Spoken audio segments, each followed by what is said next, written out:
Të shumë respektuar miq të gazetës Lajm dhe Lajm TV-s, përshëndetje dhe mirë se vini në emisionin e radhës të Dialog me Lajm. Për kënaqësinë timën dhe tuajën, kësaj radhe do ta kem mikun tim, analistin njohësin e mirë të rrjedhave politike këtu në Maqedoni dhe në shtetet e rajonit, Besim Nebiun. Mirë se erdhe, Besim. Mirë se u gjeta, faleminderit për ftesën, Fezi. Kënaqësia jone të tjetë, edhe miku im, respektivisht kolegu im i përhershëm Florian Nesimi. Besim ju paralajmërova si njohës, ashtu mendoj edhe vetë, jo që ju paralajmërova, se jeni njohës i mirë i rrjedhave politike këtu në Maqedoni dhe sidomos i rrjedhave politike në përgjithësi në shtetet e rajonit. Keni ndjekur edhe ju keni pasur rastin të ndiqni ciklet e zgjedhjeve, qofshin ato lokale, parlamentare, kështu me radhë, këto vitet, këto dekadat e fundit. Si ju duket rrjedhja e dërtërnishme e fushatës për zgjedhjet e 19 tetorit, zgjedhjet lokale të 19 tetorit? Ndryshimi vetëm ndërmjet këtyre zgjedhjeve, sidomos në kampin politik shqiptar, krahasim me 20 vitet e kaluara, është se zgjedhjet ndodhin në një çast ku Bashkimi Demokratik për Integrim, BDI-a nuk është mbështet. Të gjitha faktorët tjerë janë parafërsisht të ndryshëm, dhe në një çast ku ekziston një parti tjetër shqiptare e cila është në pushtetin qendror, kjo besoj se krijon dinamika të ndryshme në kampin politik shqiptar, krahasimisht, pra përsëri po them, krahasim me atë që jemi mësuar ta shohim në kushte dhe kondita të këtilla para 20 viteve, dhe besoj se ky moment jep dinamik krejtësisht tjetër procesit zgjedhor, në të cilin në fakt BDI, e cila ka qenë 20 nga 22 vitet e fundit në pushtet, tani ofron ndryshim. Gjë e cila për mua është normale për një opozit të ofrojë ndryshim, por nëse 20 nga 22 vitet e fundit keni qenë pushtet, çfarë është esenca, çfarë është përmbajtja e ndryshimit? Çka është ajo që nuk do ta bëni, apo çka do të jetë e re? Duke pas parasysh bagazhin 20 vjeçar, dhe e dyta, natyrisht ky lloj ndryshimi do duhej të nisej edhe nga fytyra edhe njerëz të ri. Pra një farë reformimi të potencialit kadrovik të partisë, gjë e cila po ashtu nuk ka ndodhur te kjo parti, po besoj se koalicionimi me parti tjera mundohen ta tregojnë si një refresh kadrovik, edhe pse këto nuk janë parti ose antar të partisë kryesore, do kisha thënë, të AKIS. Kjo është për mua një segmenti i dytë është zgjedhjet në kampin maqedonas janë shumë më pak interesante, për shkak të dallimit madh në potencën politike të partisë kryesore qeveritare dhe asaj kryesore opozitare. Jo vetëm sondazhet e tregojnë këto, por edhe energjia me të cilën opozita i ka marrë këto zgjedhje, duket sikur e ka e ka vendosur në ler në shpejtësi shumë të ulët, dhe nuk ka pritshmëri të larta nga ky proces, është e pareformuar njësoj, sikur edhe partitë shqiptare që kanë participuar në atë qeveri me LSDM-n, dhe prandaj besoj se fokusi edhe te pala maqedonase në pjesën maqedonase të opinionit të këtij shteti, më shumë përqendrohet në komunat shqiptare dhe në betejën që do të ndodhë ndërmjet Vlenit dhe Bashkimit Demokratik për Integrim. Florian, e përmendi edhe Besimi, pak a shumë atë dilemën, a mund të pritet një ndryshim nga partia e cila nga pushteti e ra vetëm një vit e ca përpara, dhe nga të njëjtët vazhdimisht në retorikën e tyre dominon si karakteristikë, si veçori, si veçanti kjo ndryshimi. A mund të pritet një ndryshim i tillë, apo a shihni ndonjë ofertë të re e cila vërtet ofertë të re në retorikën e leadershipit opozitar që do të ofronte apo do ta binte votuesin potencial për një ndryshim esencial, jo retorik apo deklarativ. Po kështu mendoj se prej datës së formimit të qeverisë kur me 23 qershor 2024 deri sot kanë kaluar diku 1 vjet e 3-4 muaj dhe mendoj se është një periudhë shumë e shkurtër kohore që të pritet se popullata shqiptare do të votojë ndryshe se votoi herën e parë, që i bën se atëherë dallimi ka qenë diku në mes frontit evropian dhe vlenit diku 30.000 vota, por mendoj se në këto zgjedhje do të ketë rënje të numrit të votave të fituara si te fronti evropian apo tash AKI-ja edhe te vleni, për shkak se atëherë ka qenë një tjetër momentum politik për të sjellë një ndryshim të shqiptarët, atë që e tha zotri Besimi se është hera parë që BDI-ja garon këto zgjedhje duke qenë në pozitën e opozitës, edhe një moment tjetër është se është hera parë që në zgjedhje lokale do të kemi vetëm 2 bloqe. E kemi Vlenin edhe AKI-n, ndërsa në zgjedhjet lokale të kaluara gjithmonë kemi pat më shumë opsione. Ka qenë BDI-ja ka pasur kandidatët e vet, Aleanca, Besa edhe Alternativa. Ka pasur më shumë oferta që do me thonë se në këtë radhë do të në shumë komuna shqiptare, 16 momentalisht janë komuna të cilat menaxhohen nga kryetar shqiptar dhe me siguri se dikun te 9 ose 10 ndoshta do të dihet fituesi që në rrethin e parë. Mirë po, unë mendoj se BDI-ja edhe AKI-ja fatkeqësisht nuk është duke ofruar diçka të re, nga vetë fakti se personat me cilët kandidojnë janë persona të vjetër kështu politikisht, të cilët e shohim se edhe retorikën e përditshme që e përdorin atë narracionin, domethënë është ai narracioni i njëjtë i vjetruar duke folur më shumë për tema nacionale dhe ndërsa pasi kemi të bëjmë këtu me zgjedhje lokale, unë mendoj se populli domethënë atë ditën e votimit do të tregojë se ka një vetdije të lartë politike që do të fokusohet domethënë edhe do të votojë vetëm për ato kandidatë të cilët kanë treguar më shumë në nivel lokal. Edhe këtu është diçka tjetër që dua ta potencoj është se 13 komuna momentalisht menaxhohen nga këta të AKI-s. Edhe i shohim këto kryetarët aktual që janë, nuk dalin askund të flasin domethënë për llogaridhënien e 4 viteve të kaluara.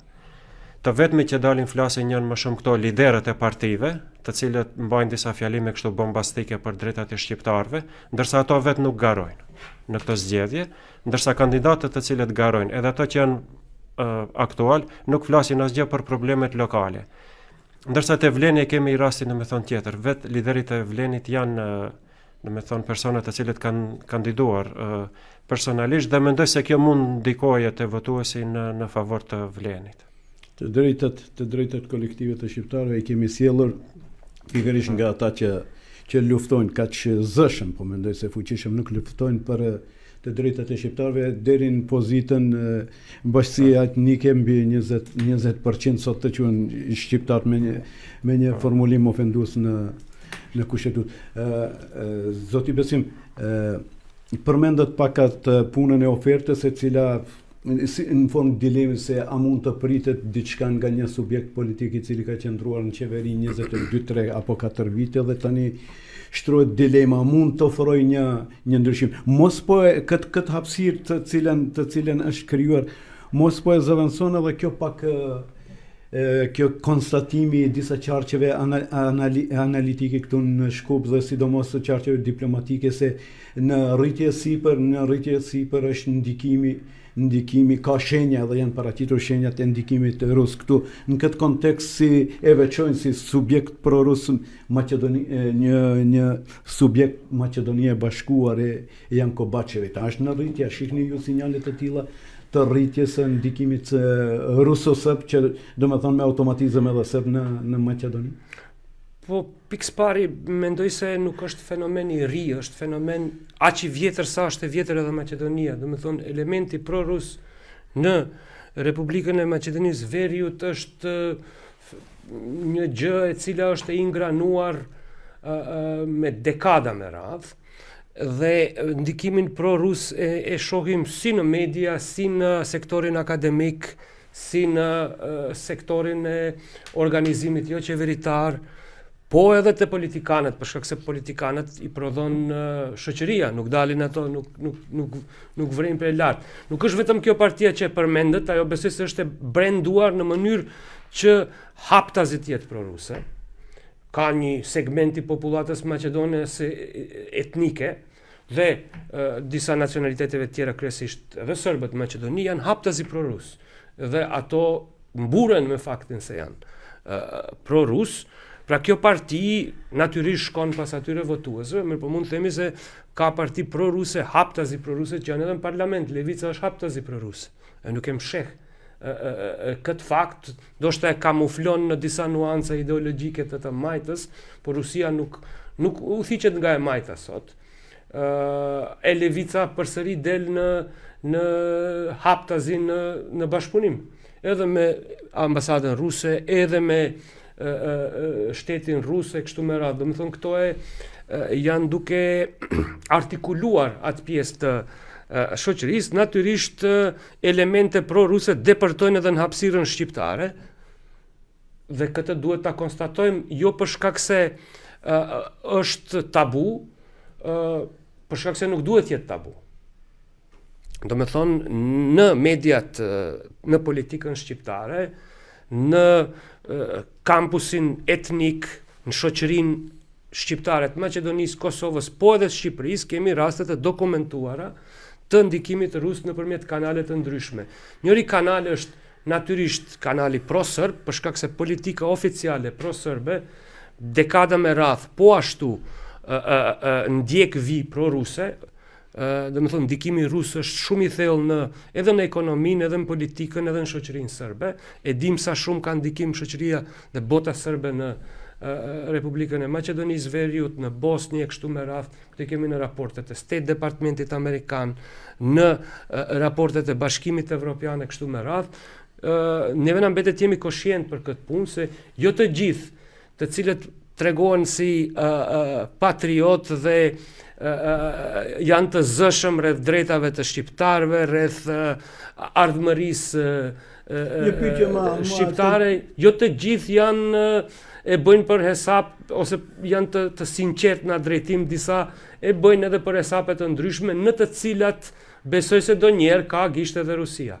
Pse e përmendet edhe botën serbe? Pse mendoni se në retorikën e saj elektorale, tani më disa muaj me radhë, Bashkimi Demokratik për Integrim e akuzon Vlenin vazhdimisht për praninë e botës serbe në paraqitjet e tyre dhe sidomos në mesin e tyre, kur dihet mirëfilli se Ali Ahmeti gati se në cilësinë e liderit politik pa pasur në ndonjë pozicion të drejtuesit të një institucioni, shkoi me vetë dëshirë u takua i keni edhe fotografit në Ohër me Vučićin.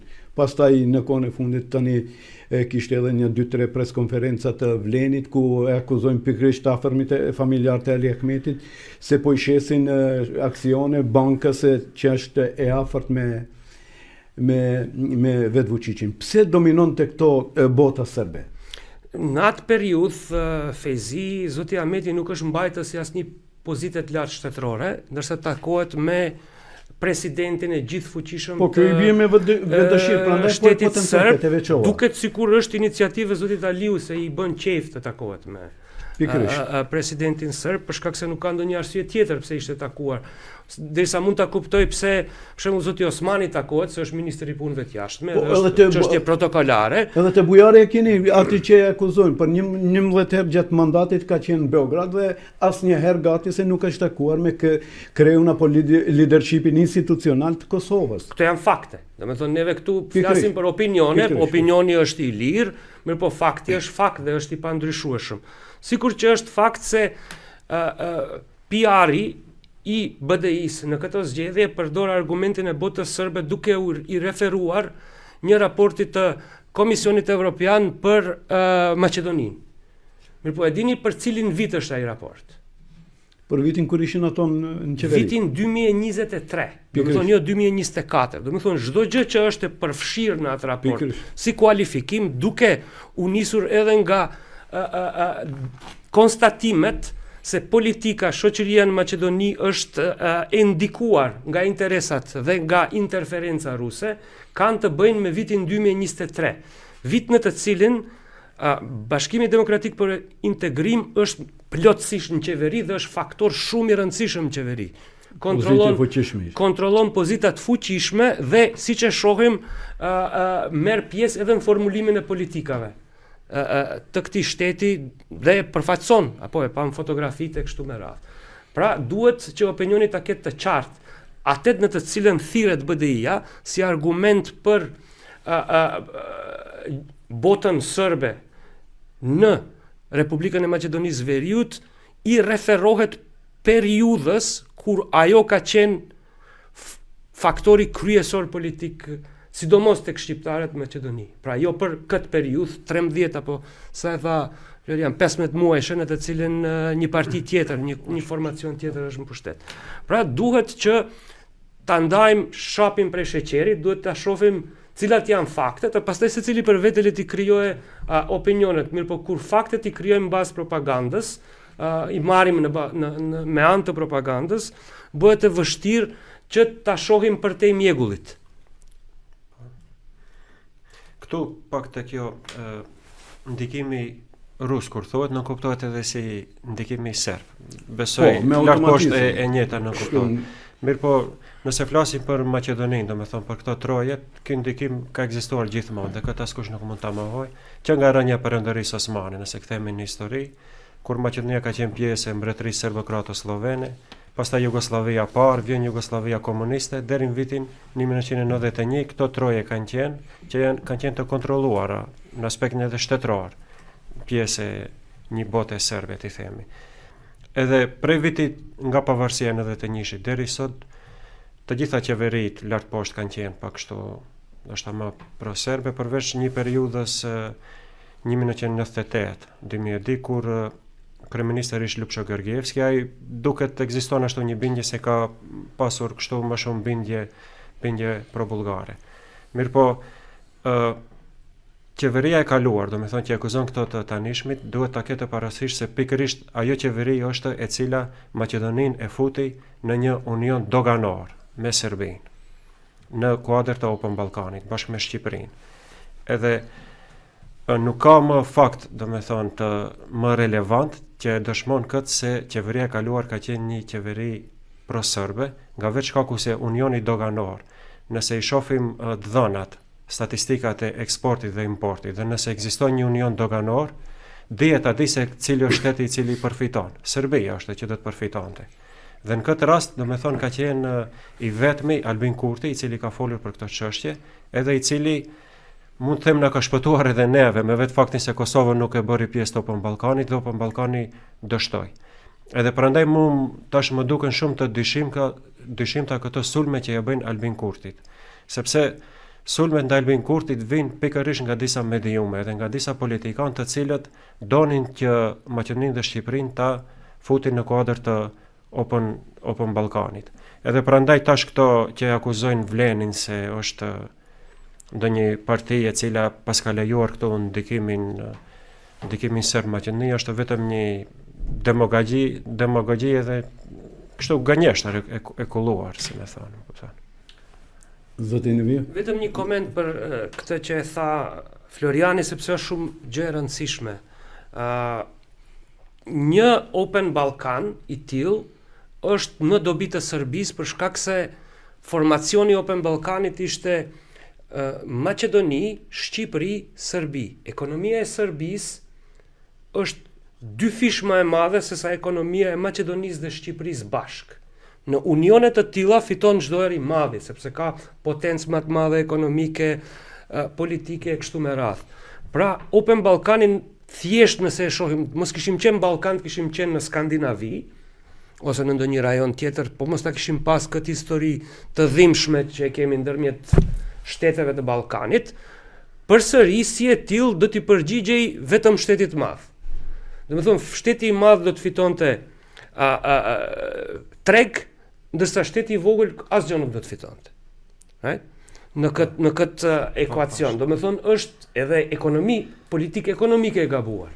Të bëhet në këtë mënyrë. Kjo bëhet, mirë po ka mekanizma tjerë të cilat të kompenzojnë tregjeve më të vogla, siç bëhet normal me marrëveshjet për asocim stabilizim, se neve jemi duke I bashkuar tregjet me Bashkimin Evropian, e ato na japin ndihmës që ekonomia jon, këto janë do pra grantet, kredite, kështu me radh, qasje në disa tregje të tyre para se ne ta fitojmë qasje në tregun e ton, që ta kompenzohet efekti asaj. Do më thonë, kjo ishte thjesht një kapitulim ekonomik I Maqedonisë Veriut dhe Shqipërisë për interesat të paqartë.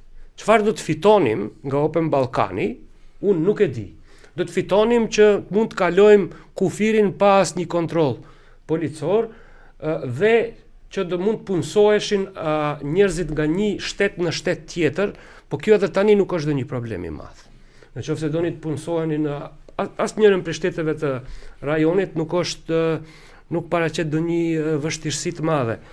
Dua ta cek se kjo që tha Floriani është shumë e vërtet, për shkak se një bashkangjitje eventuale e Kosovës dhe e Bosnjës dhe Malizi, duhet ta kemi parasysh se edhe Malizi, sikur zoti Kurti që ishte kundër, edhe qeveria tash me Malizi ishte kundër. Dhe për ndryshe, po mos kishte ndodhur kjo, sot do të kishim Open Ballkan, një hapësirë që në fakt është identifikimi praktik I asaj që e quajnë bota serbe. Bota serbe është e barabartë me Open Ballkanin, ashtu siç e promovonte zoti Vučić me një ndihmës për mua të pasqarueshme që vinte nga zoti Rama në Shqipëri, si dhe nga BDI-a në Maqedoni. Natyrisht këtu ishin pjesëmarrës edhe aktorët politik të lidhjes socialdemokrate të Maqedonisë, të cilët ishin po ashtu promovues së saj. Po zoti Kurti dhe qeveria atëhershme e Malizi, si dhe pjesa bosnjake e Bosnjës, evituan, e ndaluan këtë oficializim të botës serbe në themi 30 vjetorin e shpërndarjes së Jugosllavisë, do kishim një hapësirë të ngjashme me të serbocentrike, cila I përgjigjet interesave serb dhe është krye kaput kundër interesave të gjithë tjerëve në Ballkan. Një tentativë, një tendencë që e kam parë unë të paktën si gazetar kështu, duke I shtuar vëmendje veçantë natyrisht qëndrimit politike të qeverisë të shtetit shqiptar dhe të Kosovës, po sidomos mediave, tentative e cila pak a shumë fatkeqësisht ka një përpjekje për të krijuar tani një vit e ca. Ka një përpjekje për të krijuar një pasqyrë apo për të krijuar një narrativ ndryshe se gjithçka ndryshoi me ndryshimin e qeverisë dhe tani gjithçka po shkon drejt degradimit të statusit juridiko politiko kushtetues të shqiptarëve të Maqedonisë. Si e keni parë nga këndvështrimi juaj këtë narrativ apo mos unë jam shumë subjektiv në këtë drejtim? Shifni, kur del një qeveri, normalja është për një parti politike, kur del prej qeverisë në opozit, që të reformohet dhe t'i ndroj edhe programin edhe ndonjëherë edhe njerëzit, kryesisht të dyja, po ndonjëherë edhe ta prekë ideologjinë, për shkak se ajo oferta ideologjike ndoshta nuk është në rregull. Tash çfarë bëri BDI-a? Doli nga qeveria dhe u thirr në mungesë legitimiteti etnik. Për ndërkohë që rezultatin para ke bëni me koalicion bietnik. Doli nga kampi etnik që të bëhen numra më shumë, I bëri numrat më shumë, pastaj u ribrendua përsëri mbrapa në kampin etnik. Do të thonë, prej frontit evropian me një ndryshim të logos u bë front kombëtar. Dhe në vend se të reflektoj në leximin e asaj se çka shoqëria I jep votimit I jep si mesazh, prej atëherë deri sot mirret me çështjen e legjitimitetit. Kjo kampanjë, domethënë, bazuar në kombëtarizëm, në thojza, është një kontinuitet I atij mesazhit të legjitimitetit etnik. Domethënë, qysh para se të fillojë qeveria të funksionojë, opozita e tanishme shqiptare filloi të akuzojë se I ka rrëzuar statusin kushtetues shqiptar në Maqedoni. edhe hala nuk ishte formu qeveria.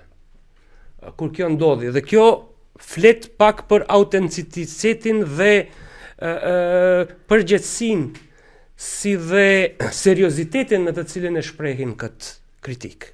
Pra do t'i lash pak kohë që të funksionojë qeveria, pastaj të tregojsh a e bën, a është e mirë, a është e keqe, a është gjysmë e mirë, kështu me radhë.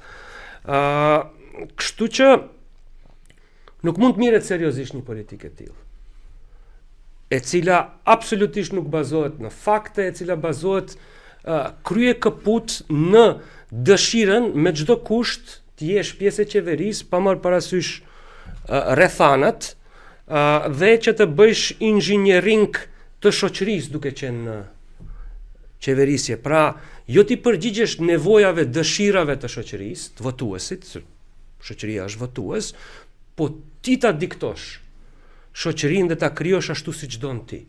Dhe kjo është, besoj, problemi më i madh me këtë frymë politike dhe mos lejimi që këto procese të zhvillohen përpara. Është normale për një shoqëri çdo 4 vjet, çdo 8 vjet ti ndryshoj formacionet politike. Kjo ndodh në të gjitha shtetet e rajonit. Në qoftë se nuk ndodh, atëherë kemi problem. Ka dy arsye pse nuk do të kishte ndodhur. Atëherë ose partia në pushtetet aq super e mirë që s'ka nevojë me ndryshuar, ne e shohim se 30% të popullit e ka lëshuar vendin, pra nuk është kjo një indikator se gjërat janë të shku mirë këtu, ekonomikisht jemi në gjendje katastrofale, infrastruktura nuk zhvillohet, e kështu me radhë, trendet nuk janë se këtu ka zhvillim, e një parti mbet 20 vjet në pushtet. Do me thonë, nuk është rezultat i faktit se është kriju të mira, është kriju progres, prosperitet, po është rezultat i faktit se bën inxhinjering të shoqërisë dhe të proceseve. Për të mos ndodh kjo, na duhen së paku 2 opsione. Edhe besoj se si shoqëri, këto 14 ose 18 muaj që i kemi pas zgjedhjeve të fundit parlamentare, kanë krijuar një situatë kualitativisht të re ku shqiptarët nuk janë në fakt, mund ta shihni edhe në këtë proces zgjedhor, ofertat politike të 2 kandidatëve dhe të atit vlenit edhe të BDI-s janë shumë konkrete, shumë më konkrete se atyre të Maqedonasve. Dini pse? Për shkak se para 4 viteve kur s'keni konkurrencë, ose para 8 ose para 12 vjetëve, jo dini se do të fitoni se e kontrolloni opozitën, e keni përçatë, janë 4 kandidat, gjasa se do t'ju fitoni janë të vogla, atëherë se merr seriozisht as ofertën tënde shumë gajle ke, por e madhe. Ose mundesh ta bësh kështu me ngjyra fluorescente, duket mirë me 3D design, po ditën ku i fiton zgjedhjet e hek nga website-i gjë të cilën e kanë bërë, nuk e kemë në website, se ato asnjëse kanë pas seriozisht, as në fillim, edhe rrjedhimisht nuk kanë dëshirë ta implementojnë, ta zbatojnë atë, thonë ai do të kalojnë një muaj, 2, votuesit do të harrojnë, e shkojnë përpara. Kur janë 2 opsione, rotacioni është i mundshëm dhe rotacioni është i dëshirueshëm në demokraci. Rotacioni është i mirë për gjithë neve. Edhe kur ndodh në të gjitha anët, do të thonë pa marrë parasysh tarafeve dhe preferencave politike, të ndrohet një formacion në pushtet, i sjell vetëm të mira një populli. Në të divicim, përmendëm domethënë atë tentativën të cilën unë nga këndvështrimi ime kam parë, disa mediave që krijojnë opinion, që janë me relevancë me peshën e Tiranë Prishtinë, për të na kushtimisht në bazë vlerësimit tim për të na shtrembëruar realitetin këtu i cili dominon këtu në Maqedoni. Në këtë kontekst duan nga juve dy të kem një opinion. Po si e vlerësoni në këtë kontekst e pak a shumë edhe kjo i bie që ka të bëjë me narrativën. Si vlerësoni këto honoris causa tani u bër trend këtu që sa herë që vinë cikle zgjedhore i ndajnë Ali Ahmetit honoris causa, çmim i cili është shumë prestigjioz dhe a ka merita të tilla Ali Ahmeti për t'i ndarë kështu honoris causa, sidomos 5-12 pak para zgjedhjeve, respektivisht procesit votimit, jo zgjedhjeve. Tash këto honoris causa janë banalizuar përdoren atër kur i përgjigjet rektorëve ose pronarëve, dini si është ajo Barcoleta në Maqedoni, në rajon besoj, dhe në Shqipëri, është bo më vështirë ta mbarosh gjimnazin se sa të marrësh doktoratur. Dhe kjo ka pak bazë në realitet. Te pyetja juaj, do më thonë vitin e kaluar 4 ose 5 ditë para votimit për zgjedhjet parlamentare, ish kryetari i Tiranës, është ish kryetari tani? Zoti Veliu, apo është akoma kryetar, besoj se është ish kryetari, ja dha Çelsin e Tiranës. Tani një javë para zgjedhjeve. Po, duhet t'i kujtojmë edhe shikuesit se ai Çelsi i Tiranës i ka shkuar edhe Zdravko Çoliçit, edhe Goran Bregovićit, atyre që kanë manifestuar. Prandaj thonë është banalizuar, është bërë qesharake, sidomos vitin 2025 ku secili në telefoni ka lajmet brenda 5 minutave, boni kësi operacione dë njerë janë edhe kontraproduktive se krijoni një moment për ta satirizu, ironizu, për të bëu si komente qesharake. Do të thonë honoris causa një javë para zgjedhjeve, Çelsi Tiranës një javë para zgjedhjeve.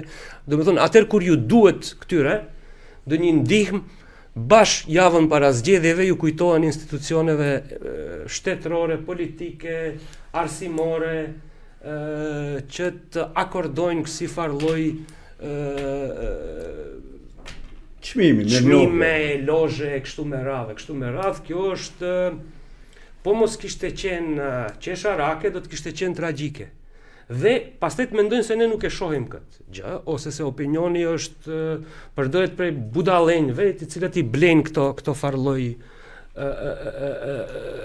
broçkulla, si që thonë vëllezërit tanë në Shqipëri. Do më thonë, janë tentativa, po janë tentativa të cilat tregojnë për një situatë palakmueshme. Besoj se janë gjëra të cilët transaktohen, tregtohen. Apo, këtynve ju duhet një shërbim, ato ja japin shërbim. Është nivel të shërbimit kjo. Se çmimi është kur e vlerëson dikë. Kur e vlerëson dikë mund ta vlerësosh për do një të arritur konkrete dhe a jep atë çmim për një të arritur konkrete kryesisht jashtë fushatës zgjedhore. Kur e bën në mënyrë të fushatës zgjedhore, atëherë është një farë lloj tregtie, e tash unë nuk ja di sapet kush me cilin çka tregton, po se tregti është shihet prej në helikopter. Zoti Florian, edhe ju jeni pjesë e UT-s, po mendoj si pjesë e UT-s, si nga këndvështrimi ju si e shihni këtë? Për shembull, ishte vitin e kaluar e mori atë Ali Ahmeti kur e mori në Tiranë atë çmimin e qytetarit nderit, edhe aty mori pjesë edhe Edi Rama për veçorion Veliet, edhe aty ai mbajti një fjalim lavdrues për Ali Ahmetin dhe ajo nuk kishte ndryshe si të shihet përveç se përpiqje që të jep poena politik disa ditë para zgjedhjeve. Pastaj kemi patur edhe rastin tani këtë verë me një korrik ka qenë Edi Rama në çarshinë e Shkupit, edhe gazetarëve jo drejtuar me atë fjalën se unë këtu kam ardhur për bujarin. Ndërsa Bujar Osmani vetëm e kishte bërë të njohur se do të kandidoje për kryetar të Shairit, ai tha kam ardhur për bujarin. Në fakt kishte ardhur në një summit të Ballkanit, shteteve të Ballkanit perëndimor. Kemi pasur një rast tjetër që ka qenë ndoshta edhe më eklatant, konsulli i nderit i Shqipërisë në Manastir në zgjedhjet presidenciale të vitit 2019 ka bërë kampanjë për Stevo Pendarovskin, edhe ka dalë në për tubimet e Pendarovskit, përderisa nga ana tjetër kishim një kandidat shqiptar, ishte Vleri Mreka. Edhe do me thonë, BD-ja gjithmonë është të përpjekur edhe Shqipërinë edhe Kosovën ta shfrytëzoje si një mjet që ato t'i japin atij poena politike para zgjedhjeve. Shumë raste të tilla kemi. Është për shembull në vitin 2016 sa më kujtohet, në ditën që këtu fillonte kampanja zgjedhore e zgjedhjeve parlamentare të vitit 2016, Hashim Thaçi ka qenë këtu në Aleksandar Pallas, edhe i ka dekoruar me atë mirënjohjen më të lartë që e jep kryetari i Kosovës, ka dekoruar diku mbi 100 personalitete këtu në Maqedoni, edhe prej atyre 90-95% ishin të gjithë eksponentë të BD-s, aktivistë ndryshëm edhe. Mu më kujtohet me këtë rast se tani më kujtohet. E kishte atë deklaratën famoze se tani tutje ai do të jetë gardiani shqiptarëve të Maqedonisë, ndërkohë që pas 3 ditësh nxënësit shqiptar për te u rëzgurit në mënyrë të organizuar i rrehnin. Po, edhe ajo kur i ka ndajt ato mirënjohjet ka qenë, do me thonë, një ditë para fillimit të kampanjës. Atë natë, në ora 12, fillon të kampanja para zgjedhore. Edhe tani këto, si mund të i shohim ndryshe përveç se si tentim, do me thonë, për të rritur atë rejtingun politik për para zgjedhjeve. Vetëm një koment, patjetër. këtë shpajtohem me Florian. Unë mendoj se është legjitime që ky farlloj bashkëpunimi të tregohet si bashkëpunim ndërpartijak. Atëherë do të ishin të sinqert dhe të ndershëm. Apo një parti e Shqipërisë si motor e ka një parti tjetër në Maqedoninë e Veriut e për krah shumë legjitime kjo. Mirë po shikoni çfarë po ndodh, ato nuk po thuajnë Partia Socialiste është duke përkrahur BDI-n. Gjë e cila për mua do të ishte normal. Sikur herën e fundit, domethënë Edi Rama tha, unë nuk jam tani në petkun e kryeministrit, i bëj përkrahje partijake zoti Bujar Osmanit. Kjo për mua është okay.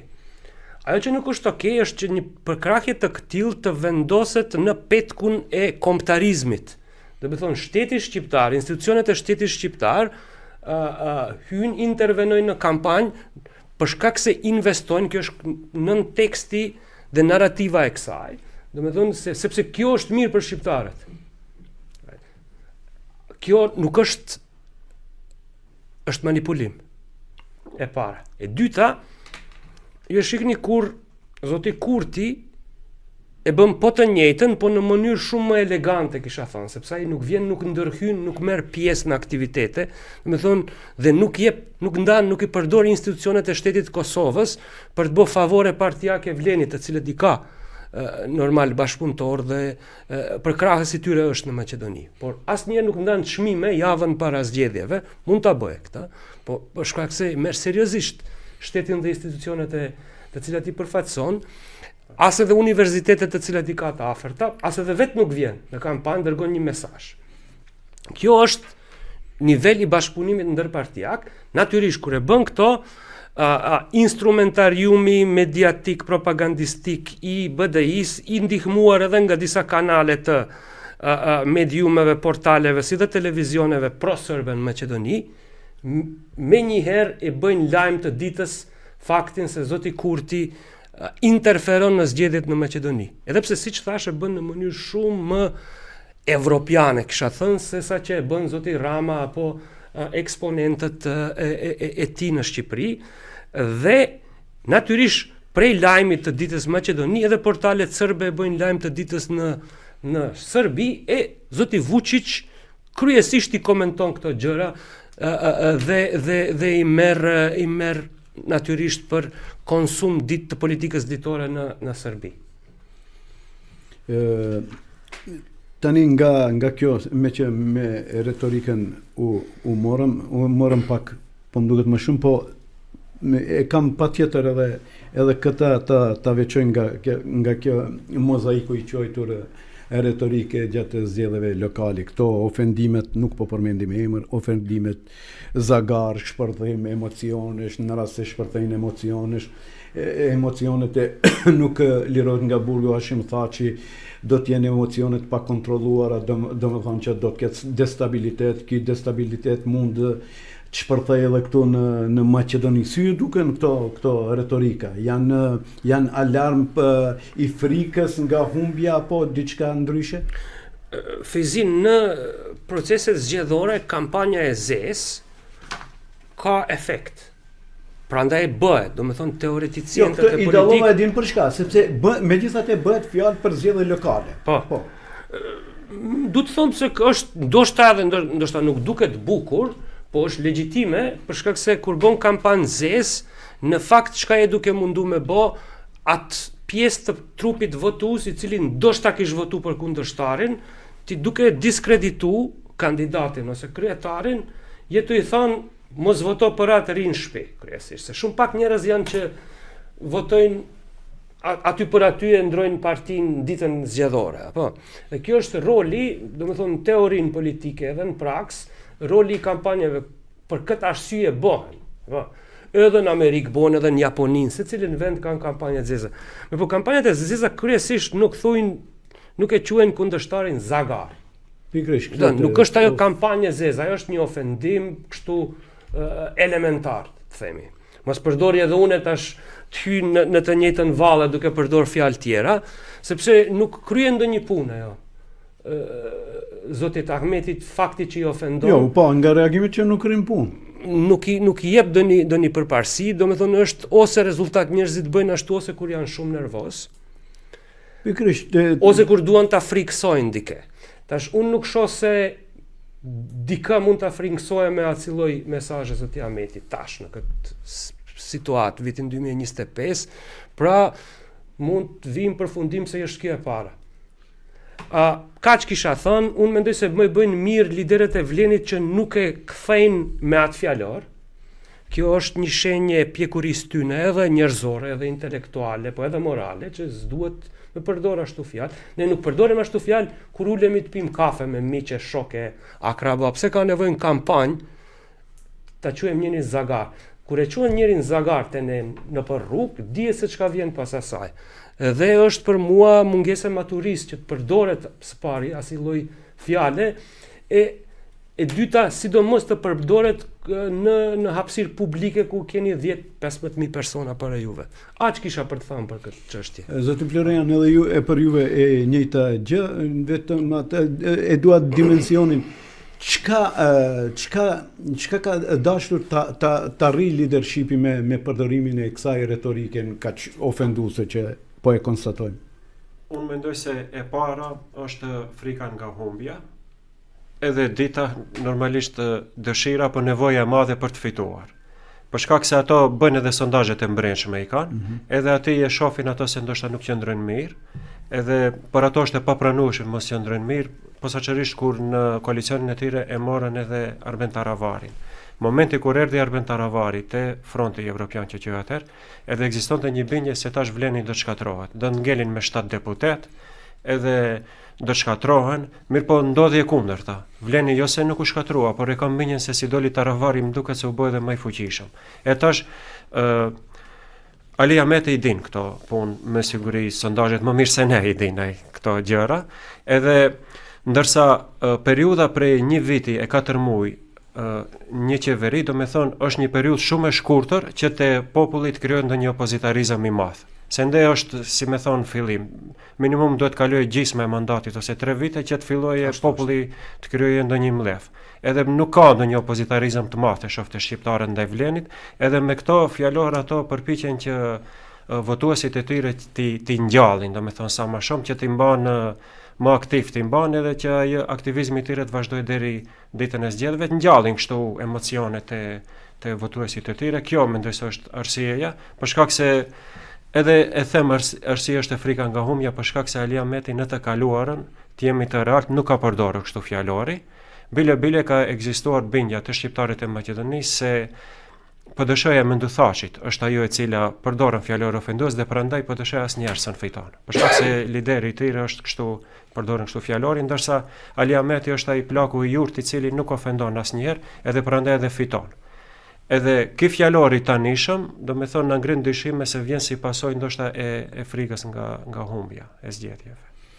Zoti Nevio, një skandal i cili shpërtheu dje dhe pardje, ishte pikërisht doli nga burim kishte autoincizimet shumë kompromituese të cilat dolën nëpërmjet të rrjeteve sociale ku në protagonist të këtij skandalit paraqitej kreu i Kërçovës, respektivisht komunës Kërçovës, Fatmir Dehari, që kishte të bëjë me keqpërdorimin e pozitës dhe sidomos abuzimin edhe me të punësuarët edhe me pozitën zyrtare të cilën e gëzon.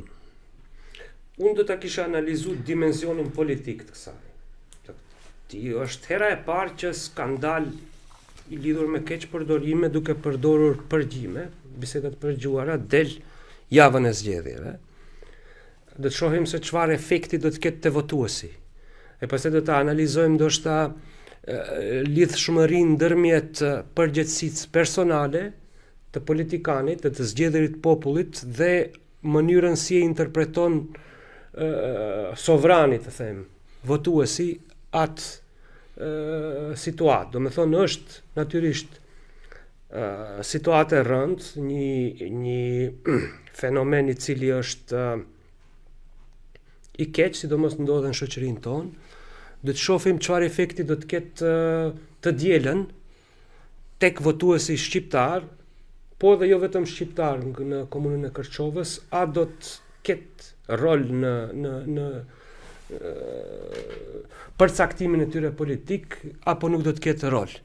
Ky dimension është për mua kryesor, natyrisht gjëra tjera nëse është një situatë e cila është në zhvillim e sipër, është prej dje, tani natyrisht Maqedoni ka institucione, ka opinion publik, nuk isha komentuar ato dimensionet tjera të kësaj, përveç një, e ajo është se ju e mbani mend kur ndodhen bombat e Zaevit, të gjithë partitë së bashku krijuan një ligj I cila I kriminalizon shpalljen e këtyre lloj videoincizimeve. Domethënë rreth kësaj kishin konsenzus të gjithë, domethënë si rezultati I kësaj asnjë medium në Maqedoni nuk mund të shpallë videoincizime, për shkak se do të ballafaqohet me përgjegjësitë natyrës penale, më duket, nëse. Po, pikërisht. Prandaj edhe videoincizimet e këtilla dalin në rrjet, është pakës anakronike, në shekullin e 21 mundoni që të krijoni ligj të tillë, duke ditë se një pjesë e madhe e konzumit të lajmeve e marrim nga interneti e prodhohen shumë jashtë territorit të Maqedonisë. Pra është anakronike sepse nuk mund të kontrolloni ashtu siç e shohim tani. Prandaj mendoj se do të kishte mirë që të rihapet ky debat, për shkak se edhe mediat ju jeni njëri mediave fejzike ju vendon në një pozitë të hendikepuar, që mos mund të përdorni edhe informata edhe raportet e cilat I keni për shkak se ligji u akufizon. Mendoj se nuk është e drejtë dhe nuk është praksë evropiane kjo, demokratike. Po, sidomos duhet në këtë kontekst që po thoni ju duhet të analizojnë edhe rrethanat, në kuptimin që në momentin që bombat e Zaevit përfshin aty brenda si protagonist kryesor disa atyre incizime përgjimeve siç quheshin Ali Ahmetin, atëherë filluan bisedimet mes Ali Ahmetit dhe Zaevit dhe u solla I ligji për të cilin po flasim. Këndvështrimi juaj për të njëjtën pyetje? Kështu, unë mendoj se këto sjelljet e atij zotëriut kryetarit komunës Kërçovës, domethënë janë plotësisht të papranueshme dhe duhet jenë të dënueshme. Kuptohet, nëse konstatohet se janë të vërteta, sepse sot kishte një paraqitje edhe për hir të vërtetës I ka hedhur poshtë zoti kryetari I Kërçovës, I ka hedhur poshtë dhe I ka quajtur si lojra për pojën politik kështu diçka. Po nëse konstatohet se janë të vërteta, atëherë është shumë akti ulët e drejtësisë. Po. Mendoj se është e papranueshme për këtë shoqërinë tonë, e cila është një shoqëri e ndërtuar mbi parimet morale, e posaçërisht një shoqëri e ndërtuar mbi parimet e mbrojtjes së dinjitetit të femrës shqiptare. Edhe është, mendoj se ky kryetari I Kërçovës është një pasqyrë e mirë që tregon se si ka funksionuar BDI-ja 22 vite, duke ju dhënë fuqi të plot disa politikanëve të cilët janë të vjetruar, të parsimuar, ndoshta edhe të pamancipuar nga aspekti politik, edhe kjo flet për dështimin e BDI-s që ka dështuar të krijojë kuadra të reja brenda partisë, edhe pastaj është edhe një treguese e monopolizimit të pushtetit, për shkak se ky zotëriu është 3 mandate atij kryetari dhe tash garon për mandatin e 4, edhe nëse I përkthem në vite ajo I vjen 16 vite. Edhe kur je 16 vite në pushtet, pastaj ti fillon ta shikosh atë pushtetin, domethënë në mënyrë edhe pak më arrogante, duke fyer edhe figura kështu historike shqiptare, edhe duke e shikon komunën si pronë të vetën personale dhe pastaj fillojnë edhe këto abuzimet me femrat apo edhe me sende tjera. Mirë po, kjo më e dhimbshme është për shkak se për shembull universitetet këtu te ne kur janë krijuar UT-ja që në vitin 1994, pastaj edhe të tjerat, si qëllim fillestar për krijimin e universiteteve ka qenë shkollimi I femrës shqiptare. Për shkak se meshkujt janë shkolluar edhe në Prishtinë, kanë shkuar edhe në Tiranë, edhe këtu në Shkup ose në Zagreb. Mirë po qëllimi kryesor I i themelimit të universiteteve ka qenë shkollimi i femrës shqiptare, që do me thonë femra të shkollohet edhe të fitohet pak pushtet edhe të bëhet e barabartë me meshkuj. Dhe tani kur e shef se si abuzohet, do me thonë, në përvendet të punës, ajo mendoj se është totalisht e papranueshme dhe mendoj se këto persona duhet të largohen nga çdo funksion publik që e bartin. Zoti Besim, dhe për në fund, kuptohet nëse s'keni edhe diçka për të shtuar për krejt në fund, apo shihni se po shihni te elektorati shqiptar me theks të veçantë si munges apo është krijuar ajo vetdia që din të dallojnë, të detektojnë për të përcaktuar gjatë procesit votimit për kandidatin dhe jo për partinë, flas gjithnjë në kontekst të zgjedhjeve lokale. Një vetdi e tillë apo krijohet te shqiptarët. Ne kemi 30 vite demokraci, po nga 20 vite të atyve 30 viteve s'kanë qenë pluralizëm. Dhe këtu kemi një handicap kur ta krahasojmë me Kosovën, se kishim zgjedhje lokale javën e kaluar në Kosovë, shihni qytete në të cilët elektorati para 7 muajve ka votuar në një mënyrë, në të njëjtin qytet ka votuar krejtësisht ndryshe në zgjedhjet lokale. Dhe kjo është sjellje e përsëritur prej para 4 viteve në Kosovë. Kjo tregon një pjekuri të lartë demokratike të një shoqërie, siç është shoqëria kosovare, ku në fakt ato ndjehen se janë pronartë të atij shteti. Se ato janë punëdhënës të politikanit dhe nuk i shërbejnë politikanit, politikani do t'ju shërbejë atyne. E të ne në fatkeqësisht Maqedoni, siç thash, nuk kemi pas 30 vjet demokraci, po nga 20 vjet jo shumë pluralizëm, sepse çdoher e kemi ditë se kush do të fiton zgjedhje, sepse ka bëjë inxhinieringun e zgjedhjeve ajo parti. Dhe për fat keq nuk jemi në atë situatë, duhet jemi të sinqert, do njerë duhet t'i thush punët ashtu që janë, që t'i përmirësohen, në qoftë se jo bën qefin vetvetes, asnjë nuk do të përmirësohen. Ende ka identifikim të partisë me kandidatin, neve i kemi më duket 16 komuna ku një shqiptar mund fitohe, nga 14 me të cilat sigurisht fiton shqiptar, nga 81 sa janë në Maqedoni, akoma i raport është shumë i theksuar. Unë besoj për këtë arsye se nuk ka pasur rotacione të mjaftueshme. Moment tjetër që duhet ta dalloj është se ka dinamika shumë ndryshme varësisht prej rajonit, prej qytetit. Do të thonë si votohet në Tetov dhe si votohet në Çajir, edhe pse ne jemi të gjithë shqiptar, po ka ndryshime në kuptim të demografisë, të momentit sociokulturor, të preferencave të votuesit, do të thonë nuk janë të gjitha zgjedhjet lokale njësoj, kështu që mund ndodhen edhe befasira në njërin apo në komunën tjetër apo në një komunë tretë e kështu me radhë. Mirë, po përsëri është mendoj një mbresë të cilën e kam, se shumë pak ka votues të cilët mund dalin nga identifikimi partijak dhe të shkojnë të votojnë për shembull për një listë e për një kandidat tjetër. Nuk është se nuk janë, po është numri i vogël dhe ato nuk e ndryshojnë matematikën përfundimtare zgjedhore. Kjo ndoshta edhe si rezultati faktit se vashmëria nga partitë dhe politika akoma është në një nivel të lartë. Do nuk kemi klasë të mesme në plot kuptim të fjalës dhe aty ku ekziston ajo zvoglohet, dihet se baza e votimit lirë e demokracisë është kjo klasë shoqërore. Ato kanë qenë nën atak këto 20 vitet e fundit dhe prandaj edhe janë zvogluar hapësirat ku njerëzit shprehen lirë edhe publikisht, po edhe nëpërmjet votës gjatë procesit zgjedhor. Pres që ky proces të themi të përshpejtohet në ciklet e ardhshme zgjedhore, do me thonë bas zgjedhjet e ardhshme parlamentare, siç tha Floriani, 3 vjet janë të nevojshme që të krijohet një farë reakcioni ndaj pushtetit në shoqëri demokratike. Te ne asnjë nuk është krijuar ai reakcion ndaj pushtetit për 20 vite, do me thonë atë fazë kemi te i kalu, ose është kriju po është menaxhu, do me thonë nuk ka ardhur në shprehje, nuk ka rezultuar me ndryshim me rotacion politik. Në Kosovë për shkak se krahason Kosovën në këto 20 vite demokracisë, ato kanë filluar një 10 vjet mbas neve, 5 parti të ndryshme kanë dhënë kryeministër.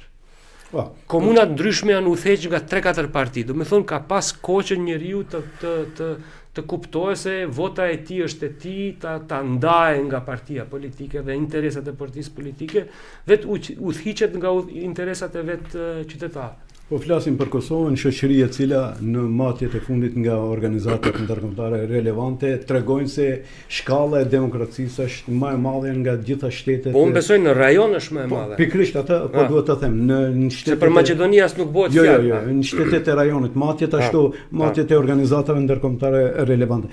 Florian, të njëjtën pyetje pak më ndryshe.